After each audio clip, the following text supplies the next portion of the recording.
Bukan nak duit, kita nak orang kenyang. Nasi goreng kambing satu bang. Boleh nasi goreng kambing satu. Banyak api bang Tengok kambing dia. Berapa gram kambing ni? 100 gram kita bagi. Puas hati bang Betul. Okey, kita masuk telur. Telur bang Betul. Tengok, cili padi tengok sikit bang. Baik. Pedas-pedas bang Pedas-pedasnya. Fish cake bang Berapa lama dah bang kerja sini bang? Setahun lebih dah. Profesional bang Banyak api InsyaAllah, bagi. betul.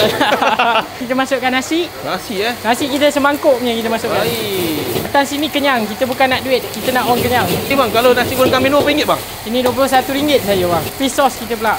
Baik, tak macam perasa tadi. Betul. Okay, ni nasi kita. Lebih saya bagi je, tak ada hal, insyaAllah. Tak berkira bang Kemudian kita letakkan bawang goreng. Ni kita letak telur. Telur mata sebiji bang Betul, sebiji kita bagi goyang punya. Sekali kita bagi kopok sekali goreng kambing grill. Kita ada wing hot and spicy. Besar-besar bang Besar-besar. Dia 4 ketul. Tapi dia ketul, pinggan ikan siakap punya. baik. Okay. Kemudian kita letak ni cili powder, Alright. Tenggi sauce. Ni Tenggi sauce kita. Tenggi sauce Betul. Ni special ni? Special. Homemade bang Ini homemade, memang kita buat sendiri. Tak dapat ke tempat lain lah. Tak ada tempat lainnya. Kemudian kita bagi dia cantik sikit, kita letak hijau-hijau sikit. Ada garnish dia. Oh, garnish dia. Alright bang, dah siap bang Siap bang.